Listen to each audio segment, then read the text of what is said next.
Hey, John Cipher here. Today we're going to work on a tool that will help you through uncertain circumstances. It's a planning tool for when you don't know what the future will bring. It's called scenario planning. Before we get into it, I should tell you that most of these CEO time exercises are solitary events.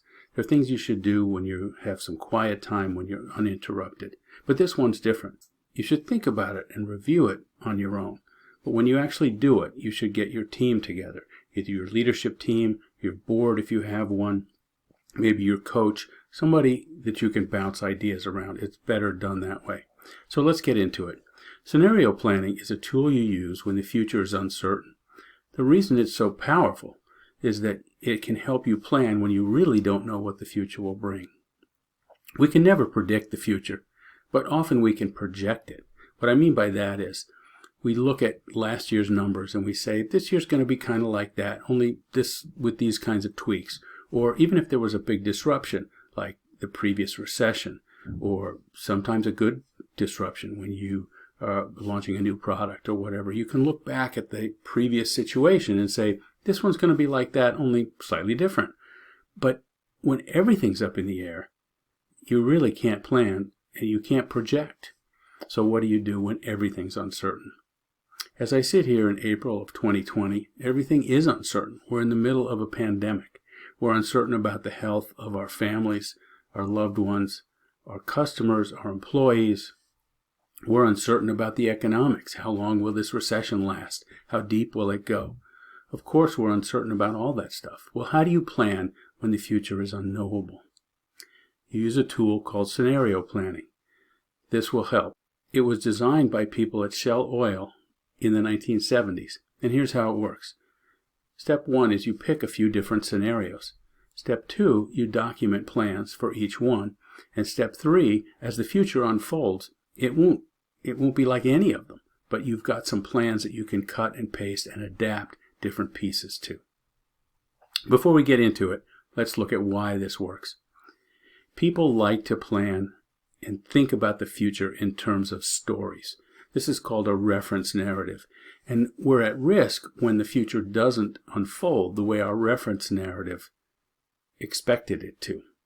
That's when the trouble happens. Scenario planning allows us to see many more stories, many more scenarios, many more narratives, and we're more likely to see some that are compatible with the reality and less likely to be blindsided.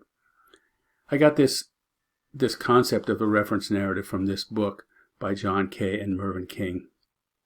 I actually don't recommend that you read it unless you really like looking into the good and the bad about different economic theories. But their point is that we are facing now radical uncertainty, and the way we deal with that is with stories and with practical wisdom and not necessarily the probability by numbers. So let's get into how we do this. Step 1 is to pick a few different scenarios.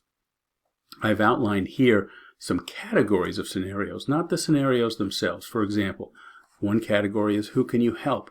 So a scenario in that category would be if you can adjust your manufacturing, let's say, to make PPE for medical people. If that's one scenario under the who can you help. Maybe another scenario is you can help your employees by keeping them on, or by cutting, if you have to save money, cutting across the board rather than laying off people. Maybe you can help some of your local community. Those are all different scenarios under that category.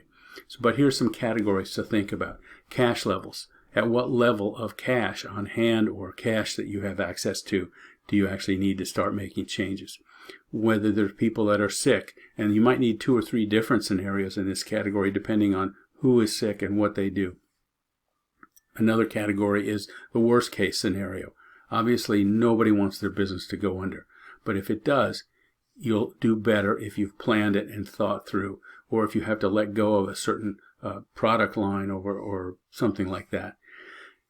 And then there's the best case scenario. Some of your businesses are doing well in this situation. Some of them will survive and be in a position to consolidate and grow stronger as things turn around.